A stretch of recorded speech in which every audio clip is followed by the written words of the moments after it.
All right, welcome to the Underdog Ecom podcast, where two ecom brand founders are figuring out in real time. Yeah, we're not here to preach. We're here in the thick of it, making mistakes, testing all sorts of ideas, and really sharing the journey of how we've been growing these brands from day zero.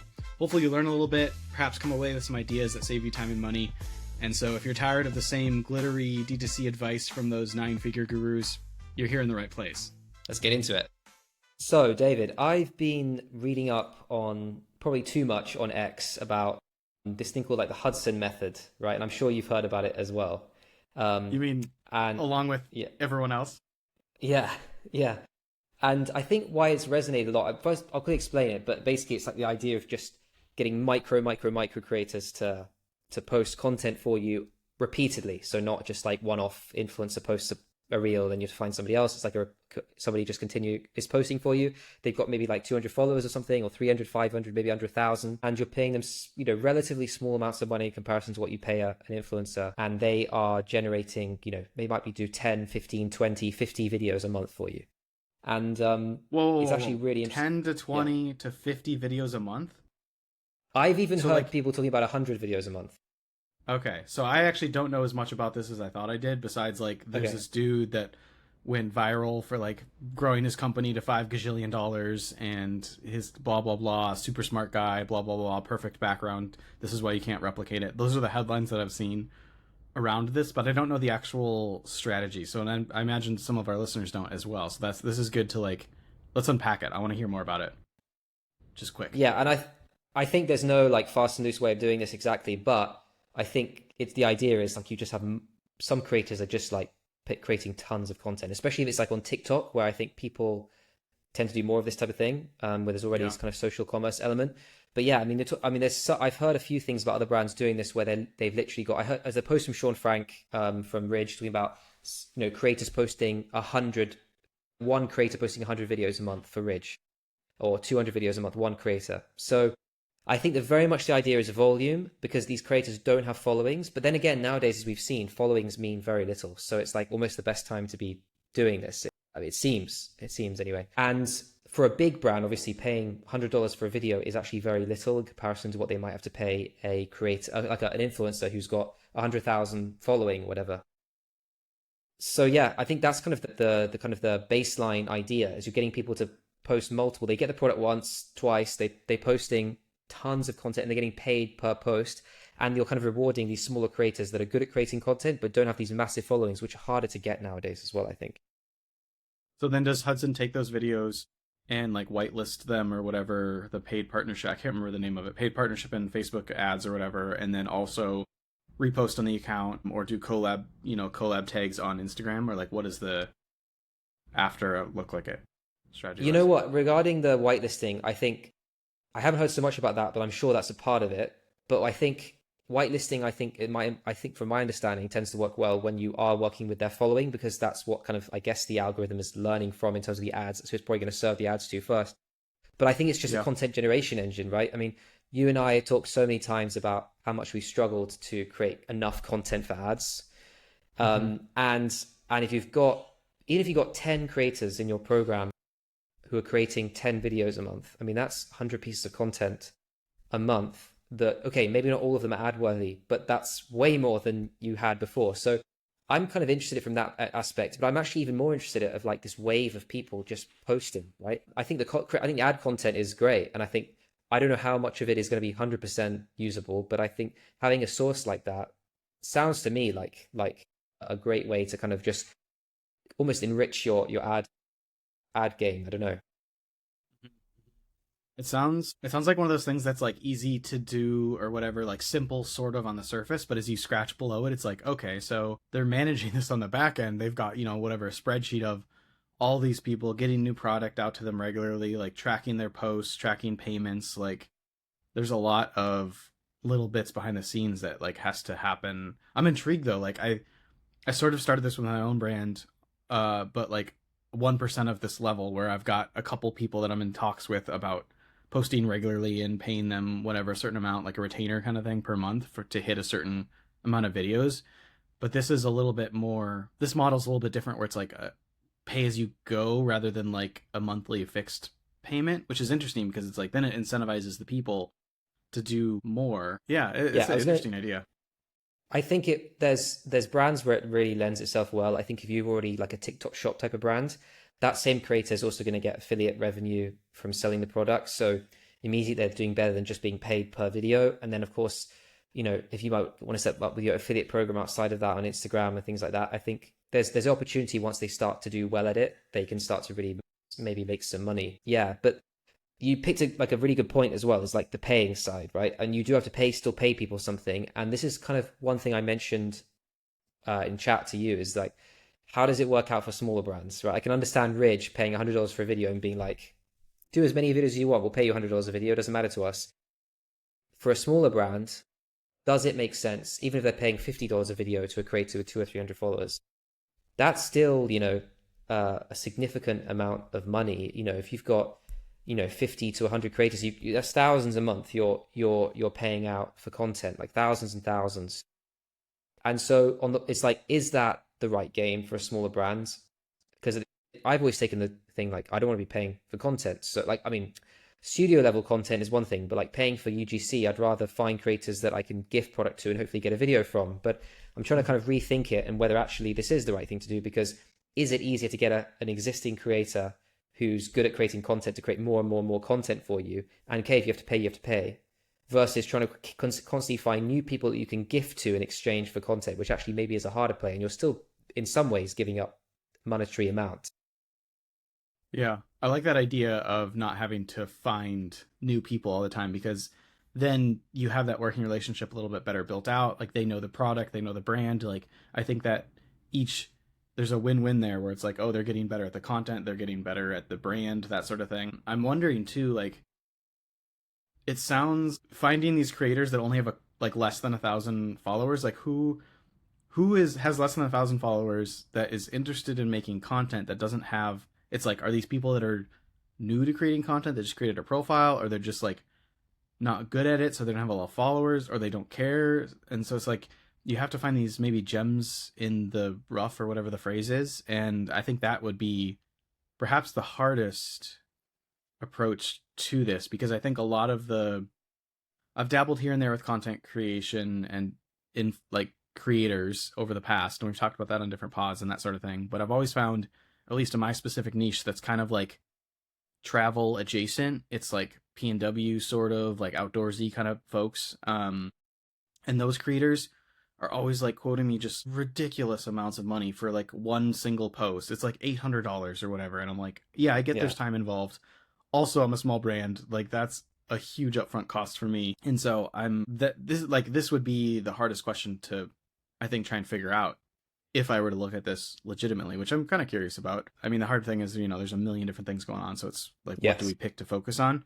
And I've always kind of been in the vein of Facebook ads are like the biggest gas pedal for a small business or small brand, that is. And I think kind of how you're questioning this, whether it works for small brands ROI wise, like I think because big brands are looking for other channels, looking to diversify their revenue streams, it makes a lot more sense for them to dig into something like this. They've got the staff to keep this up, and like the infrastructure to be like, all right, VA or admin person kind of thing, like you're the ops or the, like you're the person in charge of those kind of things, like the CX or something like that is kind of CX adjacent. And so go take point on this project and lead it, versus the brands that are smaller, like yours and mine, that are a couple people maybe who takes point on it and how do we manage it. And then also there's that cash outlay of like, do we cut this budget from Facebook ads or what? I'm not sure. It's curious. I'm very curious. Yeah. So just to play devil's advocate before we move on, I think I agree. Like I worry about this from my brand perspective. Like, you could be on the hook for thousands of dollars a month suddenly to pay for all this content. The other hand, like probably the hardest thing for smaller brands is the content for ads. I don't know, like getting enough content for ads.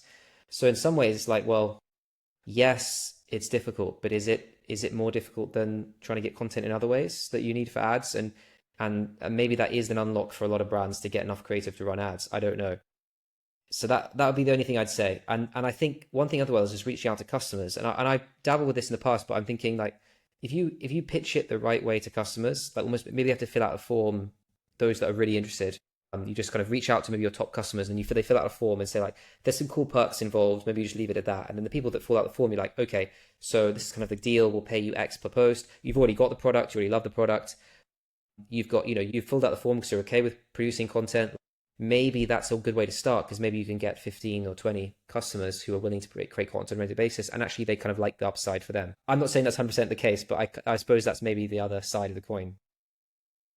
What's interesting is I'd come across this small brand a while ago, a couple months ago, and they posted organically saying like, hey, we're looking for, I don't know if they said like just people, not influencers, to seed our product, basically to send our product to. I'm using industry terms, but of course they made it sound not industry terms.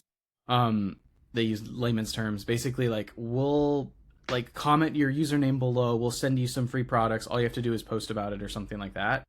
And I wonder if that was a similar type idea program to kind of loop in existing, and that's almost like you're opening the door and letting your customers know what's happening, versus it kind of being closed door of us seeding out hundreds of products to different people for free and paying them and that sort of thing. And so it's kind of, they're turning it on their head a little bit and having it more customer focused. And I think like for the right kind of brands, like the brands that have sort of that community and that following built up, like that's an interesting idea. I've had in my email flows, I think it's post-purchase. I'm sure it's post-purchase. It's like one of the emails later down in the cadence is, hey, like, you're out in nature, if you get any pictures or videos, send it to us. We'll give you, I think the incentive is like a gift card or something like that. But I've seen very little traction on that.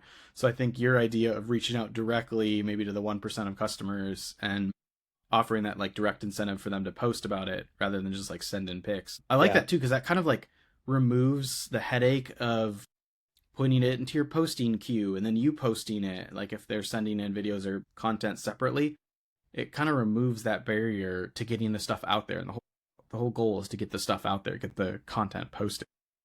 Yeah. Very interesting.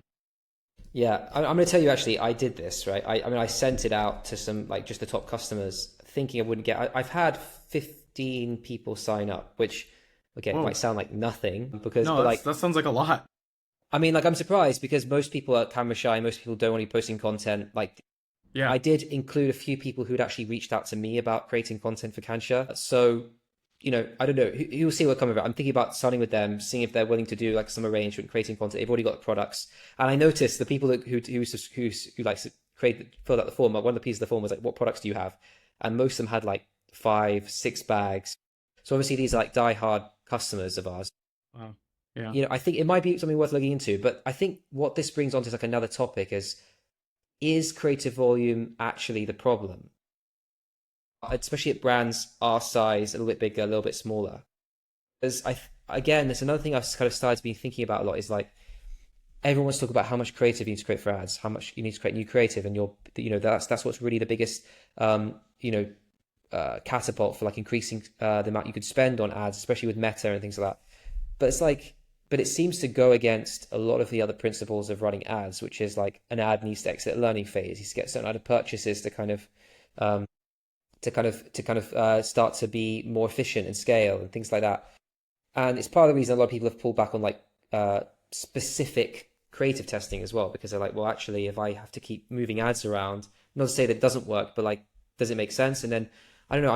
I think that there's a big question around that in my head now. Is like, especially brands our size, if you were to do like 100 ads a month, 200 ads a month, 300 ads a month, would your performance actually be better, or all those ads just kind of like, especially I'm not saying like, I think generally more ads is better, but I've also seen where like you put like 50 ads in and like 2 get spent. So, I'm not sure. So I think you've tested this more than I have in terms of ad volume. Have you seen a lift when you've done more ads and done more creative testing and that sort of thing? That's a good question. It's funny. I don't think I have. I think I've seen good ads continue to do well even when I increase the amount of volume of ads. And I think that's why I think that maybe it's just a case of you need to create good ads and not you need to create more ads. Because I've run tons of statics, for example, especially statics. I've run tons of statics, and I tend to see that they don't outperform our best ads, and therefore, and a new ad will come along, right? And so I'm not saying that you shouldn't create new ads, but I always think like it's again just quality over quantity is kind of what I'm thinking. And actually, if you could, and it's hard to know because you could spend a lot of time on ads and it flops. This is why I think people go on the quantity side, because I think, well, if I just create more ads, then the chances of one being good is better. And I think it's true if you're creating good quality and quantity, then yes. But I just think part of the problem as well is that you can, there's especially with these like applications out there for like creating tons of versions of statics and things like that. It's like, is that going to move the lever for a brand like us? Is it going to move the needle, or is it actually just going to make it so that you kind of muddies the water and you're not really sure exactly what's working? I don't know. Yeah, I think it makes more sense as like the ad account grows and the ad spend grows and that sort of thing. One last question before we move on. In your dive into the Hudson Method stuff, did they discuss like the process for discovering the content creators, the micro content creators, I guess we call them? Yeah, this is a really good question. I mean, there's so many people talking about it, and I think everyone's got a different take on how it's done. One thing I do know is that all the influencer platforms out there start at like 1,000 followers. So if you're trying to find these people, actually, they're not searchable in that sense. So you actually do have to go back to basics and like search hashtags, search what people are posting, maybe search people who are following your customers, people who are following your brand, who are they following? But then at the same time, I think what's really cool about this idea is you actually don't need mass, because the volume is actually being created on the creator's side, right? If they're especially if they're getting some form of compensation for it, like whatever it is, $50 a video, or however much that you're comfortable with paying, actually what makes it sense mathematically for you. It's almost like, well, if that works for them as well. And I think there's a lot of creators where they also want to get better at creating content. If they get paid something in the process and they like the product, it can work out well for them. And so, you almost don't need that many, especially like a brand us. I'm thinking if I could get 20 or 30 creators creating 5 videos a month, I think that would be an amazing win, right? I don't know if I'll get there, but I think it'd be an amazing win. And actually that sounds easier than trying to find 30, 40, 50 net new influencers every month. Yeah, no kidding. The other, I guess, one last question. One last thing to ponder, I think, about this is I think there's a lot of hidden like landmines here, because I'm thinking about like, okay, so we've got these people coming in, they're making content, and then we have to monitor the content, see what does well. Like, what if someone just sits in the program and like makes crap videos and you're paying them? And I guess maybe for a big brand they don't care or whatever, it's a couple $100 in a year, tiny percentage of revenue. But like for someone like us, where it's like I have to scrutinize every single penny, it feels like, with such cash flow constraints and how tight it is right now. That's another piece of the puzzle where it's like, okay, so every month we have to sit down and review the 20 people that posted or something like that. There's a lot of little things where I feel like this happens so much in D2C world, where there's this like really sexy headline of something that sounds so fun and easy or whatever, and everyone gravitates towards it. It has its moment and it sounds so cool. And then you start to pull back the layers and open up the book and start to read like, oh, okay, so how does this actually play out? And like, oh, there's a lot of sophistication behind the scenes, and it's not as easy as it sounds, that sort of thing. I agree. And then to add to that, these trends they don't become viable after a while because everyone else is doing it. And suddenly it's like influencers, right? Or anything that's basically being in D2C is like, as soon as it becomes mass like used, the competition is there. Then creators know they can charge way more for content, and it just becomes a thing where a vicious cycle where that method is the arbitrage is gone, basically. And I think there's a lot of that in D2C, which is really frustrating because especially as a small brand, by the time you're able to get up to implementing something, it's like being cleared out by everybody else. Yeah, that's true. Okay, next. Moving on. I've got some stuff to talk about. Do you want me to dig in? Yeah, let's go for it. Recently, I increased my wholesale minimum order to like a certain threshold that was a lot. Like I doubled it basically from a small amount to a couple $100. And I ran into the situation where there was a certain retailer in a region that is important to the brand and makes sense to be there, but they were like, goodbye, we can't do this. They went to like place an order and saw the minimum, and we were basically gonna leave. And I'm glad they reached out, but it like kind of posed an interesting question in my head of like, what's worth it? Where's the ROI, especially for wholesale? I feel like wholesale, I've made mistakes in the past for sure, focusing too much on wholesale and like thinking like that can save the brand, or seeing these huge order numbers and volumes and thinking like, oh, that like, there's like a dopamine hit there, right? Like this order's 3,000, like that's amazing, 10,000, whatever it is. huge numbers compared to like watching the daily revenue come in from D2C. And I think planning the business around wholesale, I've done that. I've fallen into that trap before where you overproduce. And so I was starting to like increase volumes based on wholesale buying, and then wholesale buying dried up, and then I got stuck with bigger quantities that I like overproduction and inventory can kill you, and not getting it converted into cash. And so that's been like a tricky kind of learning cycle of like, okay, where should that be, like, and I'm working with them, and I've dropped the minimum for them specifically because I think it makes a lot of sense. And I think the other part of the equation there was I thought there were certain types of products that, because I'd seen them in their, I looked at their order history and I was like, okay, so there's the other part of this equation actually was there's two stores in the same region there, very close to each other, like down the street kind of thing. And one of them was like, I noticed the products in this other store.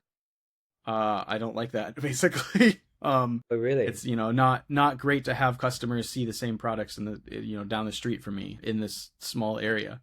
And so I had to solve that equation inside this for this specific retailer and this other retailer. And in doing that, I basically confined retailer B to a certain collection of products because I was like, I think based on what you've ordered in the past, this is what it seems like does well for you. And turns out that's not what she was like. No, we've still got those on the shelves. Like, that's not doing well. Can we switch to these certain things? And so I know that it's fairly obvious, but my takeaway from that was ask them what sells well for them and then sort of like work with them on that instead of just assuming, I think. And so like the products that do well for them are lower priced. And so that's why that minimum was harder for them to reach. That's my story. Yeah, I think some cool things that I think one thing I think is really tough about what you do with B2B, I think anyone who's just like a lot of B2B, is like the level of personalization that's required. I mean, the great thing about D2C is you can speak to people on a personal level, but at mass, with emails, you can speak to them on a personal level, with content on your site, with all these different things. Whereas actually ads, you can speak to them, but with B2B, it's not the same, right? You have to constantly speak to people one-to-one, learn about how their business sells your products, what there's working. And it's really tough. I don't know how, I've not been in that situation where we do have B2B customers, but it's not, I think partly because my catalog is not as big, so it makes it a lot easier. I think with a large catalog, it must be really hard. But yeah, I think around the minimum side of things, I mean, I'm thinking about this a lot as well with like distributors we're working with. So I'm speaking to one in Japan and one in Spain that somebody else very thankfully put me in touch with them, like a shoe brand that I met. They were like, oh, you should speak to these guys. But I'm very much thinking about saying to them, look, like the minimum is our factory minimum. We're not going to let you go below that on any SKU because otherwise we're basically ordering ourselves to help push up that minimum and meet the minimum for our factory. And then actually maybe we don't need that SKU and we're just ordering for the sake of allowing you to order. And so I'm kind of hedging on the side of also just being like, the minimum is the minimum. Hopefully you can make it work because this is just the economics of making this whole business work. I don't know. Interesting. It's a tough one, but I think that the MOQ is probably, I think it's there to be there, right? You need to, if the finances, the unit economics say that it doesn't make sense having your minimum under $300, my belief is that you should stick to that, and it will get annoying when people make a fuss about it and stuff. But I think if the product speaks for itself, and I think people will order it if they need it, right? I mean, I'm thinking about like if somebody really wanted to order like On running shoes, and On said, well, the minimum order is $1,000. I mean, if they really want to have On in their store, they're just going to pay the minimum order quantity because they really want to make sure their customers have On running shoes in their store. And it's almost a bit like that. I mean, obviously we're not at that level, but at the same time, I think it's almost like you need to add that expectation because at the same time, you can't make it a loss leader, I guess. That's very interesting because I definitely don't have my MOQs on products set at factory minimums. Different industry, different category, like so many caveats to that. But like that is something I should probably think about more because it is like I'm producing t-shirts at 100+ runs basically. And, the minimum on that on my Fair account is like 5 t-shirts. And so I think I've talked about this actually at length with my employee, and there's so much in branding and D2C and ecom. There's so much that lines up with and is basically like a trickle down from great product. And so I think a lot of times in the past I've had and still continue to, struggle with product market fit. I think if you have a great product that nails product market fit, like you're saying, those On shoes, that's demand driven. Like they're going to want it, and so they're going to pay for it. And so I think like a lot of times I've had products that don't have great product market fit. I try and almost like force it into B2B. It doesn't move very well. Like the sell through is not great for the retailers, so they don't want to reorder. And I'm kind of like stuck in between because I've got a bunch and it's not doing well. And so there's just like so much that flows from having really, really strong product, because it's like if you've got that strong product, it's going to be easier to sell. It's B2B is going to be easier, like, and customers are asking for it and wanting it, and they're going into the shop and being like, where is this certain thing from this brand? I want it. Like that all will just like, that's just like when you hit that, it's hard to hit that, of course, especially for small brands, but like that's I think like the crux of like the goal and the target that I'm trying to really push on is like finding those types of superhero products that can really draw people in to my brand as well as like the stores that we're selling into. And I think as I evolve, I'm trying to evolve our wholesale program a lot more to focus on that sort of thing and be more demand driven rather than trying to like push it from like a supply side in some ways, where it's like, we've got a bunch of stuff in stock. Can you buy these things, retailers? Versus like retailers like, no, this is selling super well, we want more of this, that sort of thing. And there's push and pull, and there's cycles, and apparel's so tricky because it's seasonal, so there's like so many different variables that play into this. But that's something I've been trying to push on a little bit more to try and improve the wholesale, because the wholesale fell off a cliff after 2024 was like my best wholesale year, I think, where it was like 40% of top line, and last year just like pancaked off a cliff. It was not fun. Yeah, I can imagine. I mean, I think one thing I was going to say, one caveat, is that I think my example is different in the sense that if it's a distributor where they're supposed to be like reselling to other stores and stuff, and they're in another country, and there's an expectation they're going to order a certain size because otherwise it doesn't make sense. But then I think with individual wholesale accounts, I have the same problem, right? They want to order small amounts. One thing I was wondering is whether you can. Have you ever spoken to your suppliers about like going to them and saying, and when a B2B customer comes to me and wants to order, are you able to give me a rate that maybe it's not the same as the bulk rate I'm ordering? So if it's, I don't know, if it's costing me $7 for a t-shirt or whatever, if we go under the MOQ, can we go $11 a t-shirt?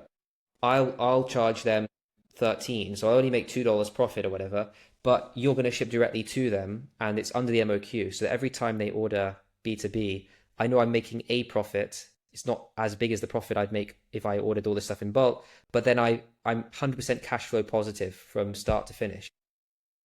Love cash flow positive. That is one of the areas I need to improve. No, this is good. This is good.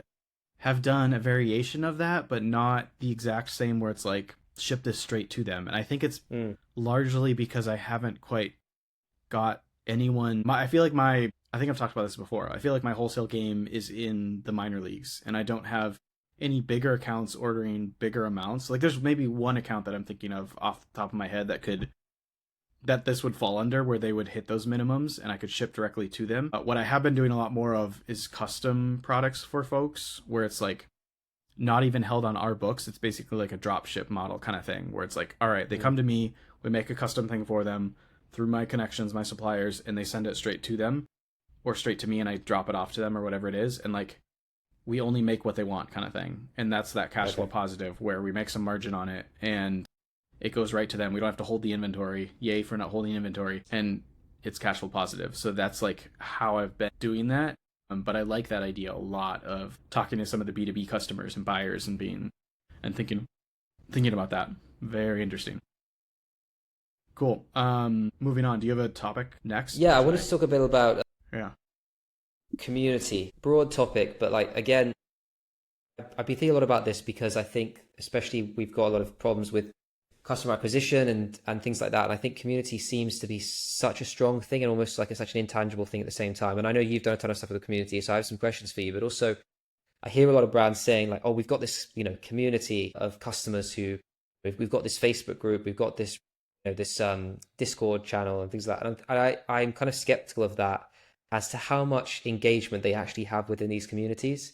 Because from my experience, communities are very hard to create, but even harder to maintain, to keep them going. I've got a friend who has a YouTube channel, and he has a bit of a community and like on Discord, and it seems to be work fairly well. But that's kind of built around a persona, like a YouTube account, a persona. And I think it's harder for brands to do that. And so I'm kind of interested whether you think community is still like a really big opportunity, or whether actually you're just at the mercy of all of these, social media accounts and Reddit and things like that. And can you actually build a community that is engaging enough for your brand? It is. You're right that it's a word thrown around. It's definitely had its moments in the D2C sphere.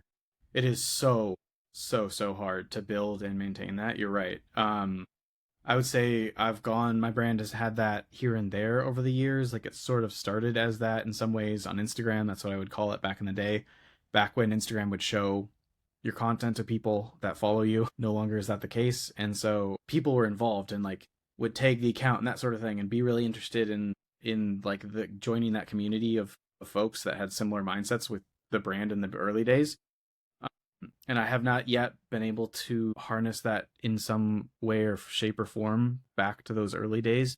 I've been trying for sure. Like, I've got a private Facebook group for the brand. It's really hard to get people engaged in it. It's got like 600 followers, I think, roughly, but the engagement comes and goes in waves. And I think it's hard to like foster that and build that. And it's like, you can kind of do it on Instagram. I feel like there's only a couple brands out there that are really doing it well. And I think every brand has gone through phases of making that their top priority and then not making it a top priority. And it's one of those things where you have to be so consistent. And I think I post in our private Facebook group for the brand. I try and do it at least once a week. And I try and set up like regular things where it's like sneak peek Sunday so people can see what's coming. Sometimes throwback Thursday. And so try to get these like regular things going. But it sometimes can be disheartening because it feels like pulling teeth sometimes, especially with like such a small brand and footprint that's out there. But I think nowadays, I'm thinking more and more this year about doing in-person markets and going out to the people, basically. And that's been up and down for the brand in years past, mostly down. And then I stopped it because it was so much work and I was losing money quite a bit after all the costs and stuff. But I think that's one way to kind of build that community sense and get like people really engaged and interested. Because I think this community thing used to be something that you could do fairly well on social media. And now with the algorithms being content driven and not following driven, like it's so hard to do that. Yeah. And there's like little things that I've seen brands use, like Instagram channels kind of helps to get people tied back into like the posts and that sort of thing. There's not, I think some brands, I'm in like a Slack group for one brand that I like, and I'm in a gazillion Discords, but I think because most of them are dev based, but there's like a couple that are brand based, but it's so hard to keep that like, I haven't logged into some of the brand Discords for, I don't know, years or whatever. So there's so many just like lurkers and shadow accounts. I don't know what the best. There's been thoughts of mine where it's like, oh, we should make like a hiking group or a running group. Like those types of clubs often do well. Like there was Outdoor Voices that was really huge years ago. I know Ty Haney rebought them back like last year it was, which is interesting. But they were huge in terms of like the local meetup and do community things together. And so I've got some of those ideas on my drawing board for the future. And I think that would make sense for the brand. And so we'll see. I don't know. It is so hard. And it's one of those things that I feel like everyone's kind of reaching for, especially as the algorithm gets harder and harder.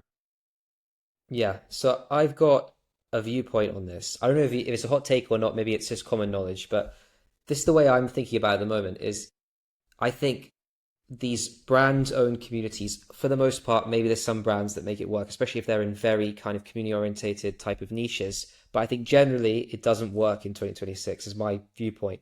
And I actually think maybe the key is instead of trying to silo your own community somewhere else, is just actually being part of people where they are. And I think IRL in real life stuff is fantastic. I think that goes in its own bucket because it's just so different from everything else digital. So I think anytime you can do in real life stuff, I think it's fantastic.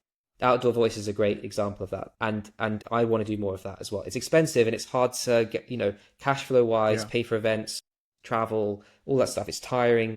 That's what makes it hard. But one thing I think is actually maybe the key now is no longer trying to silo people off in their own places where this can become these kind of shadow communities, is instead and just try and be part of a community as opposed to creating a community, in the sense that if you introduce your brand as part of the community. So, and I think I heard something talking about this the other day where they're talking about like actually just comment more on Instagram. Like go on posts and comment more, show that you're part of that type of community, be part of it, and show that you care, actually has a much bigger impact on a community, being part of a community, than actually trying to create your own community. And I think that's kind of maybe the opportunity. And one thing that also I thought was really interesting, Brian Chesky from Airbnb, CEO of Airbnb, was talking about how they've obviously struggled in like how do they move beyond room bookings only, or also room bookings, house bookings, flat, rentals, apartment bookings, rentals. There we are. And one of the things they really struggle with is they went, because there's this massive global success, they when they launched new things like experiences and stuff like that, they went global immediately. And they realized that it was the complete opposite way they should do it, because the way they grew Airbnb was starting in one city, growing it outwards, and they focused on how it worked well within a city. And actually it's those unscalable things that make it scalable. And I think it's actually really similar thing to community, in the sense that like community is really tough because it's all those little unscalable things that actually create community. And if you could start small in that way and be part of something and start small, these all sort of small things, actually that community becomes more important to the brand than if you tried to say, well, let's just try and invite everyone to this Discord group and try to get everyone to talk. And that's really hard to do. And also, how long are they going to last? Because that fad will wear out. So that's why I'm kind of thinking about it differently and trying to think like, how can, say, for example, Cancha be more part of the tennis community, the sort of the racket sports community in general? How can we have more of a voice there? And I think also, like you said, those in-person events can help as well. Oh man, I'm getting fired up. This is so good. I'm going to go start a run club right now and invite like 3 customers. We're going to start it. We're going to do it. No, I think you're right. Like the unscalable becomes scalable. Like it is so hard. And I think oftentimes, e-com is so hard. There's so much, like margins are super tight. You're always trying to like figure out where you can squeeze a little tiny revenue out or whatever. And so it's like as you're talking through that, I had one question, like how often do we, as a brand, how often does our brand go to other Instagram accounts that's not our own and leave a comment? I'm going to guess that the answer is basically 0. And so I think that's like a really, really good idea, just to like be out there more and like in those places where those people are that make sense to your brand. And that's super good. I think doing the IRL stuff in real life, like be out there, be real, be a real thing. You're right that it's so huge. It's such a time investment. It's such a people capital investment. But like hard things are hard for a reason. And hopefully the we're always talking about ROI. Like hopefully the ROI is there for the brand. And I wish that it's so easy to fall into the trap of always focusing on numbers. I mean, it makes sense. Like we're struggling. We're trying to pay the bills. We're just trying to make it. We're just trying to stay alive. We're trying to be a cactus. It's, we're not trying to like go public on the New York Stock Exchange or something. We're just trying to be a cactus here. But I think that still, like, investing a couple $100 into a market, investing a couple $100 into like a tent. Let's do like a quarterly. It's like, what's the minimum that you can start with? Start small, like Brian was saying, like maybe my brand starts a run club that meets up once a quarter, or like a trail cleanup. I've talked about doing trail cleanups for years. That makes sense for the brand for so many reasons. Like these little things where it's baby steps. And then it's so easy, I think, especially as founders, when there's like 1,000 things calling for our attention, to be like, I don't want to start a run club. That sounds like so much effort. Do I have to meet up every week with all these strangers? I'm an introvert. I can't handle that. But start minimum, start like once a year, start once a quarter, whatever it is. Figure out what that like milestone is and try and focus on it. This is good stuff. I think to add to that, one thing I've noticed a lot about myself personally is when I first started Cancha, I was probably naively optimistic about a lot of stuff. And it actually worked really well in my favor because of the fact that I did a lot of things that I put myself through a lot of things that I don't want to put myself through now. Like I did a lot more events than I did do now. I did unscalable things because it felt like scrappy and startup-y, and because it was so new, I was kind of very happy to do that type of stuff. And as time went on, it gets harder and harder to convince yourself that it's worth the effort. And therefore you end up just siloing yourself into these kind of like, these difficult to move situations where you're like, well, I can't spend money on that because it's too expensive. And it's true, like you have to be very careful about money. But it's almost like you have to be really, you really have to do kind of like important things to try that don't feel like they've got any scalability, but actually they have a meaningful outcome, and just kind of putting yourself through them sometimes is important. Remembering that that's how you got to where you are now. Yeah. It's so much easier to fall into the trap of like, I'm gonna go button mash on my Facebook ads account and like turn these things off because the ROAS isn't 2.0 and all these things. When it's like, you know what, spend 8 hours, go do an event. Like that's what could actually really move the needle or whatever, or like is beneficial in the long run. Kind of the long, I think that's what, I can't remember who's talked about it a lot, but like doing the long run. Close to the end of time. Do you have anything else before we wrap? No, I think I'm fired up. I'm feeling like I need to start doing some unscalable things. So yeah. Do unscalable things. I love it. Be a cactus, but also do unscalable things at the same time. Yeah. Awesome. Well, good stuff. Thanks for listening, everyone. Give us those 5 stars. Let us know what your unscalable thing is that you're going to do next. And definitely. We'll see you next time. Peace out.